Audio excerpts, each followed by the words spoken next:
David Murathe, who is the vice chair of Jubilee Party, has come out clear to tell Kenyans that he has successfully accomplished his work at Jubilee headquarters. He is clear. He was in a mission to kick out all individuals who did not believe in Jubilee ideology and vision. Now, you can tell as simple that when Jubilee Party was formed, there were parties that were unfolded to form this. TNA had its own ideologies and vision. URP the same. And so many Kenyans are still convinced that there was no way President Uhuru Kenyatta's ideology were matching William Samoei Ruto's ideology.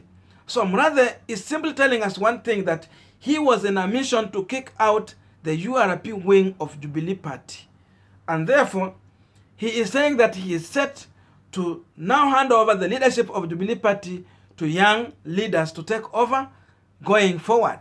He is ready to retire with President Uhuru Kenyatta. Now, when Jubilee Party was formed, the vision, mission, and aspiration of the party was high, to be sincere. But what Deputy President William Samoei Ruto, who was the URP leader, did not understand was the reason why President Uhuru Kenyatta was trying to form such a strong force on his second time, when he was set to serve and go home. He was set to retire.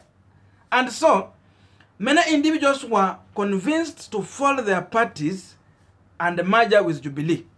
That is how URP and William Samoei Ruto was trapped by the system. Before I go so deeper into this explanation, you might be watching me for the first time and you have not yet subscribed. My humble request is, please consider to subscribe, so that any other time once I come out with a video like this one, you will always get notified.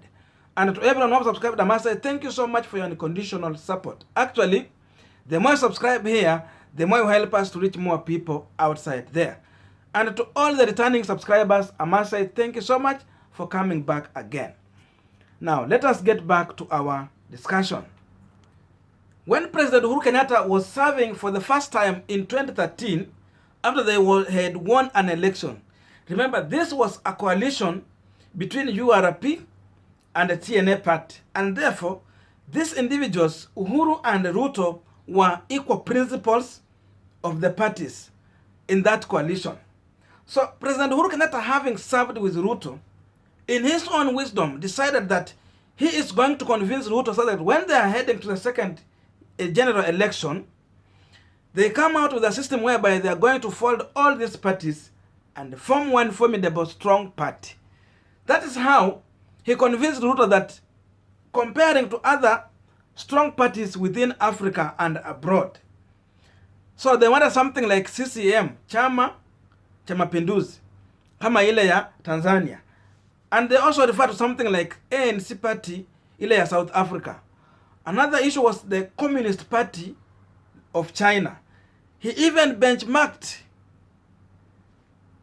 these people to even go and learn more about how this party have managed to exist for a long time. A party that is the parties that are more powerful than the party leaders. So that is how he managed to convince Ruto. But in his own way, he wanted to become a single principal and a party leader, where Ruto was just to deputize him. So being convinced, parties got folded. People went out there, they got to learn how CCM was brought on, how it was managing his affairs for a long time, ANC and even Communist Party. So Akina Duale and the team, they were convinced. Jubilee was born. And therefore, after all this much long time, they went on election which they won successful, without knowing that now they had accomplished the vision that President Uhuru Kenyatta had.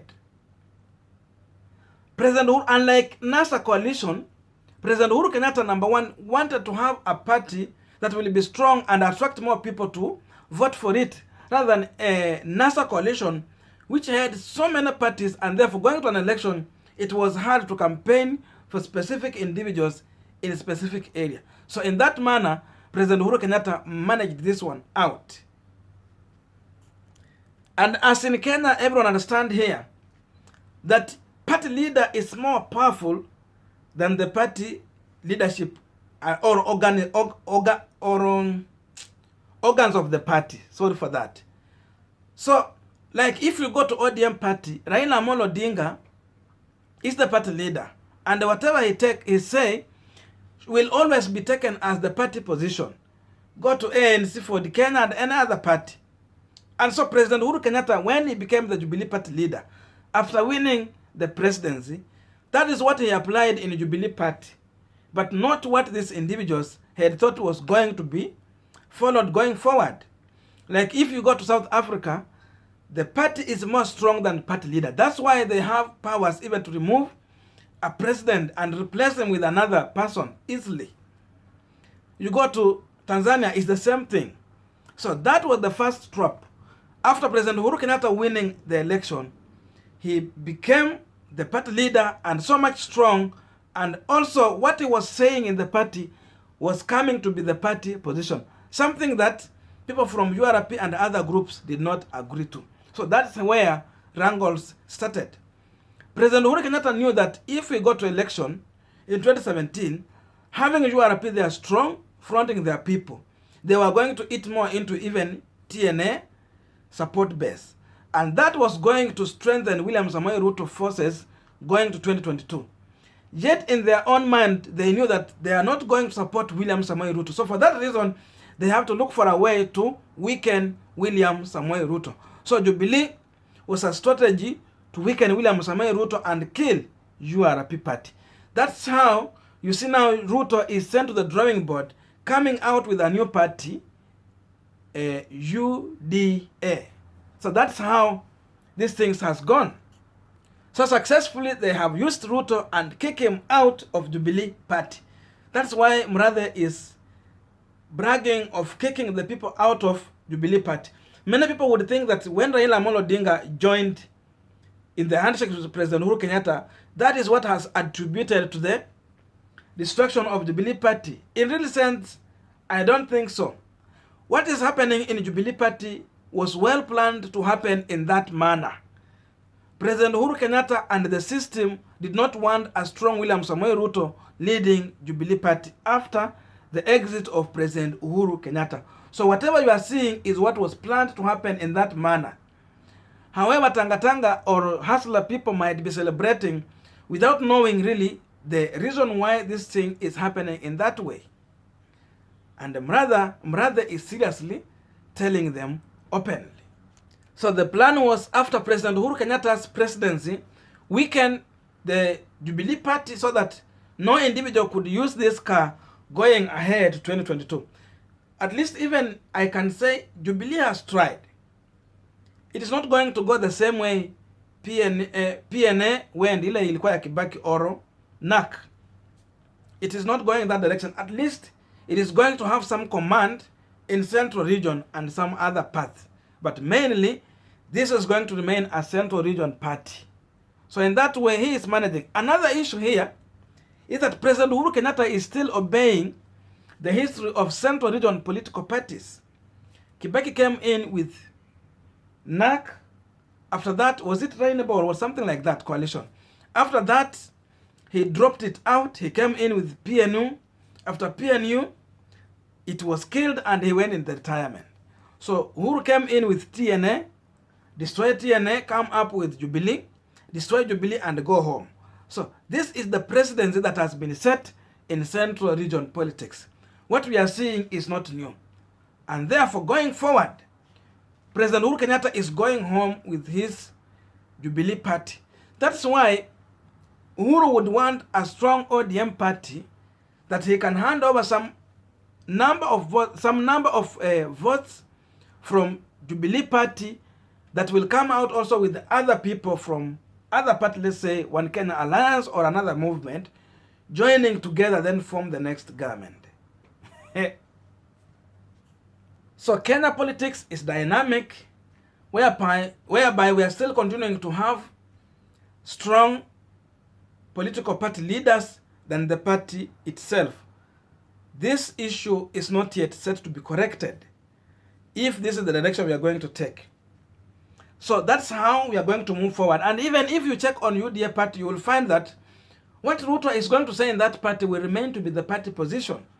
So this is the tradition that we have in Kenya, but I think is a wrong practice. The only party that has tried outside here, I think, is ODM party. But they are still also going in a wrong direction, because the influence that ODM had from long time when it started, the times of Raila, Najib Balala, Akina Mudavadi, Akina William Samoei Ruto and the team, that was the strongest formidable also we had. ODM has tried to maintain, at least they have some number of elected leaders for a long time, and the party is a little bit stronger. So I think that is the part that has tried outside there. But all the other individuals are not yet there. But even the direction that ODM might be going in the near future, I'm looking at ODM after Raila Amolo Odinga leadership. You see the struggle is already setting there. Tuna watu kama akina Orengo who want to take over. Other people who have been in ODM party akina, let's say, Governor Paranya, Governor Joe, they also want to take an ODM party. So it means maybe also ODM going into the future after Raila Amolo Odinga, we might have a weak ODM party unless proper leadership will come into the board to make sure that ODM ideologies is being taken care of moving forward. That's something we'll give it time. But now it's a lesson Ruto has learned, that he is back to the drawing board. Look on our way. And in as much Ruto is trying all these things, by the time he will be coming out with his party, structural and strong on the ground, they're recruiting people, I think time also will not be on his side. So I can say in one way, President Uhuru Kenyatta has managed to deal with the influence of Ruto going to 2022 through the influence that Ruto could have got in Jubilee party.